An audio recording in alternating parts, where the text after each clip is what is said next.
मुझे लालू यादव का वो दौर याद है। अखबारों में भी बिहार की खबरें छपती थी और खबरें पढ़कर इतना आश्चर्य होता था कि क्या इस देश में सुप्रीम कोर्ट है, हाई कोर्ट है, सेना है, पुलिस है, या पूरा का पूरा जंगल राज ही है। शिल्पी जैन हत्याकांड आप लोग गूगल पर सर्च करिए। शिल्पी जैन के कपड़ों पर मिले सीमेन के डीएनए को बदल दिया गया और बलात्कारी कौन था उसे बिल्डिंग के कई लोगों ने देखा था। कई लोगों ने नाम बताया कि बलात्कारी लालू यादव का साला साधु यादव था, जिस पर एक फिल्म भी बनी थी, नाम था गंगाजल।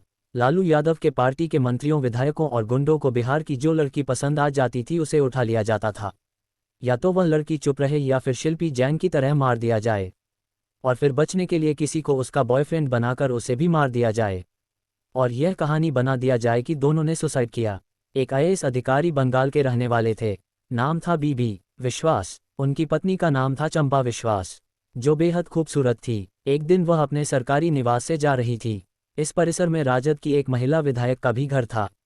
एक दिन उनका बेटा मृत्युंजय यादव ने चंपा विश्वास को देखा, फिर वह उनका पीछा करते उनके घर गया और रिवॉल्वर की नोक पर उनका बलात्कार किया, और रिवॉल्वर दिखाकर धमकी दिया कि जहां चाहे वहां चली जाओ, कोई केस दर्ज नहीं करेगा। अगले दिन फिर मृत्युंजय यादव अपने 2 साथियों के साथ आया और इस बार तो हद हो गई, ना सिर्फ चंपा विश्वास का बलात्कार किया गया बल्कि इस अधिकारी की बुजुर्ग मां और उनकी नौकरानी के साथ भी बलात्कार किया गया। आईएएस अधिकारी थाने में शिकायत लेकर गए। थाना अध्यक्ष ने हाथ जोड़ दिया कि सर जी, मुझे मरना है क्या, मैं केस नहीं लिख पाऊंगा। वह एसपी और डीजीपी के पास गए, सब ने हाथ जोड़ लिया, सर जी हमें चुपचाप नौकरी करने दीजिए। वह लालू के पास गए। लालू ने बेशर्मी से कहा, अरे क्या हो गया, जो बलात्कार हो गया, ये तो छोटी मोटी घटना है। 2 साल तक यही सिलसिला चलता रहा। 3 बार चंपा विश्वास का एबॉर्शन करवाना पड़ा। फिर जब उत्तर प्रदेश की मीडिया में ये खबर छपी तो बिहार के राज्यपाल ने जब मामले को इसका संज्ञान लिया, लेकिन तब तक आईएएस अधिकारी वीआरएस लेकर बंगाल चले गए थे, और उन्होंने और उनकी पत्नी ने कोई गवाही देने या बिहार जाकर केस लड़ने से मना कर दिया। उन्होंने कोर्ट में कहा कि मुझे बार बार बिहार बुलाया जाएगा तो मेरी सुरक्षा की जिम्मेदारी कौन लेगा। फिर लालू यादव की पहली बेटी मीसा भारती की शादी थी। पूरे बिहार के बड़े शहरों में जितने भी मारुति सुजुकी टाटा मोटर्स के शोरूम थे, उनका ताला तोड़कर शोरूम में खड़ी और उनके गोदाम में खड़ी नई गाड़ियों को उठा लिया गया। यहाँ तक कि रतन टाटा कैमरे पर आकर बोले कि अब वह बिहार में अपना पूरा ऑपरेशन बंद कर रहे हैं, और टाटा ग्रुप में बिहार में अपने सारे डीलर्स को उनका डिपॉजिट वापस करके उनका शोरूम सरेंडर करवा दिया। संजय अग्रवाल, हाईवे। लालू की पार्टी के लोग कार लेकर प्लेटफॉर्म पर आते थे, और जिस प्लेटफॉर्म पर वह रुकते थे, स्टेशन मास्टर को रिवॉल्वर दिखाकर कह दिया जाता था कि राजधानी एक्सप्रेस इसी प्लेटफॉर्म से जाएगी। सोचिए, सीबीआई के असिस्टेंट डायरेक्टर थे यूएन विश्वास। उन्हें जब लालू यादव को चारा घोटाले में गिरफ्तार करना था, तब उन्होंने पटना हाई कोर्ट में अर्जी देकर कहा कि उन्हें लालू को गिरफ्तार करने के लिए भारतीय सेना की मदद चाहिए, क्योंकि लालू के गुंडे 2 बार सीबीआई अधिकारियों पर गोलीबारी कर चुके हैं। लालू यादव की पार्टी का एक सांसद था मोहम्मद शहाबुद्दीन, जो कोविड में एड़ियां रगड़ रगड़ कर मरा। उसने 150 से ज़्यादा हिंदुओं का कत्ल किया है।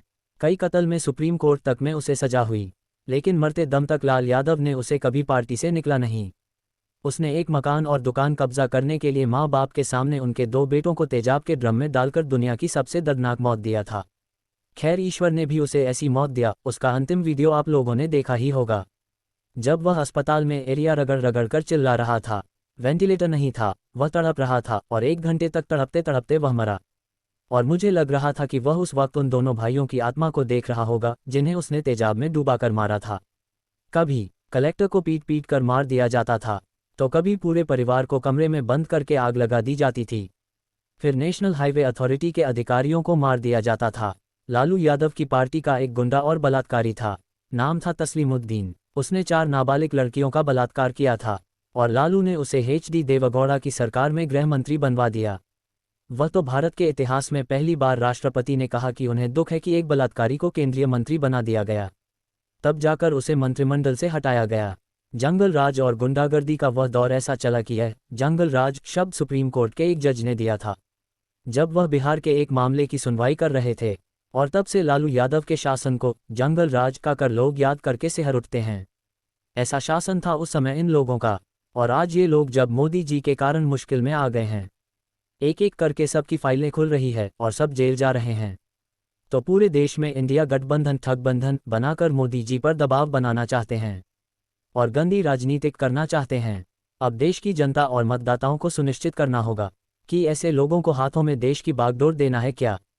खैर, आज के दौर में जनता सोशल मीडिया के माध्यम से बहुत समझदार हो गई है एवं ऐसे लोगों की गतिविधियों को जानने और समझने लग गई है। इसीलिए देश में प्रधानमंत्री नरेंद्र मोदी जी के प्रति भारत की जनता का विश्वास और बढ़ गया है। भारत माता की जय। वंदे मातरम। जय हिंद।